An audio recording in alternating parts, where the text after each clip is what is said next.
One of the great things about the YouTube opportunity is to speak directly with subscribers to a message and strike up a dialogue on different topics. And we talk about investing topics all the time, but I've seen a word that's been thrown around very commonly, and I believe that it is misconstrued way too often. And I thought I would come out with a message real quick with the idea of striking up a discussion about the word fiduciary.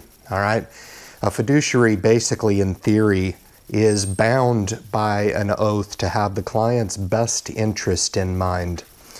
Now, I pass all the time in my videos that I believe that an individual, no matter who they seek out counsel from or seek out investing advice from, or even through the news media, if you pick up useful awareness tips about where we are in the stock market currently, what types of opportunities are out there, I always contend that an individual will always have their own best interest in mind. And when you start to seek out the services of an individual, go into an office, perhaps maybe you've seen their commercial on TV, soliciting for clients to come in and take a look at their product. Now, the intent of this video is not to discredit compensation. The idea behind this video is to truly explain something that I feel gets way too drastically overlooked. I think there's way too much benefit of the doubt given to the industry that is really designed around getting you in the door and getting you out the door with you leaving your money under their care. All right, that's really the whole motive. They wouldn't be able to put commercials on TV. They wouldn't be able to provide nice, colorful pamphlets for you. They wouldn't be able to put financial advisors in front of you making six figures a year if they were volunteering, okay? If they were not charged with selling you a product. Now, they will have you believe that that's not their motive, because if it was their motive, they wouldn't be abiding by the fiduciary responsibility, and that's to have the client's best interest in mind. I did some really extensive research on this topic. I found the rule, and we're going to talk about the standard the way I read it, and what it can potentially mean for you just to be a more educated investor for yourself. The name independent investor implies that you can take and deploy your own funds in the stock market, and you can enjoy all the benefits. All right, there is a world of benefit to seeking financial counsel. All right, getting instruction about your budget, getting budget under control, picking an allocation schedule, picking the right account for you. There's tremendous value in that. And the purpose of this video really is to provide some clarity from my perspective on what I feel the industry has very carefully carved out of the law to basically make billions of dollars by taking your money, putting it under their envelope, by flying a flag of fiduciary. And in my particular opinion, if the truth were told about what level of compensation is received and what relationship between these 2 points, that they're required to sit across from you and clearly define to establish a fiduciary responsibility. And you say, okay, Ryan, well, that's all great. And when I say in theory, I looked online and I searched for litigation cases, things like that, and all I was able to really find were the really big high-profile cases. Bernie Madoff was the one that really kind of came to mind as being a blatant exploitation of people's money. That's really the only one. And I wanted to kind of challenge the idea that who really is holding these people accountable? And I would love to invite, it's one of the largest, most heated discussions that I've ever been involved with on YouTube, where somebody basically came on and said, look, I'm a fiduciary, you don't know what you're talking about. I beg to differ, all right? I beg to differ. Point number one requires a fiduciary to define the relationship. If you go into any financial planner, they are a certified financial planner, but chances are they are probably not a fiduciary, all right? Now, do they have the ability to provide fiduciary services? Yes, but it's going to cost a lot more. And the definition of relationship comes right out of the SEC rules for a fiduciary to make sure that when you sit down, you are crystal clear on the objectives and the relationship that you're about to enter into.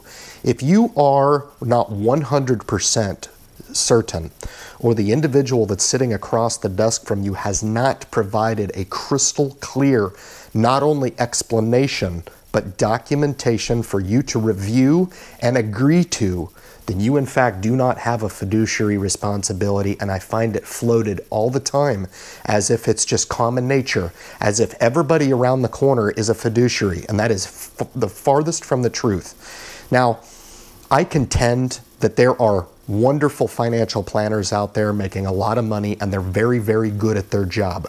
The purpose of this is to really understand that that's not your only option, and not to fall victim to just thinking because somebody deems themselves a fiduciary that they do not have an agenda for compensation on the side. And I just have a different way of explaining it. Good salesmen are able to sit across the desk from you and tell you exactly what you need to hear and want to hear to make sure that they've established these first two requirements in the SEC regulations to be deemed a fiduciary. And I just want to give you guys this opportunity. I'm going to be attaching the rules that I was able to review and search out with regard to a fiduciary responsibility in the Facebook group. That's the appropriate place to put all that stuff. You guys can go in there and review it for yourself. But I think a lot of you guys, if you're just sitting on your couch and watching all the commercials that come out and tell you if you have $500,000 to invest, they're actually one of the most expensive brokers in the world right now offering compensation. And I find it ironic that they're offering financial services under the flag of a fiduciary, but they're charging 1.5 basis points of expense fee, and doing so under the pretense of being a fiduciary. The second thing is the client agreement. This is another interesting one. What constitutes an agreement? Is it a handshake? Is it a contract that you've actually both signed and agreed to after you've both parties have had the chance to review the contents of the contract and enter into this agreement, that of which the client has an obligation to understand and the fiduciary has the obligation to offer services, no more, no less, as determined within the terms of the contract. Very, very important.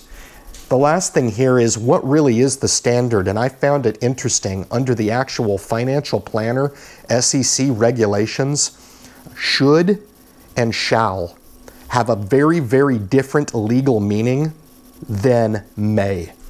And I found it interesting that the standard identified that the fiduciary responsibility may in fact be realized. And it has a lot to do with why I got online, and I couldn't find anybody that was actually held to this fiduciary standard because people had invested with them and foregone hundreds of thousands of dollars. And this is the disconnect between what has become socially acceptable, and the idea behind this video is to shed light on the misconception of always deeming a fiduciary as being the glowing angel in the financial services world. Guys, thank you so much for tuning in to this quick shot explanation of, are fiduciaries real?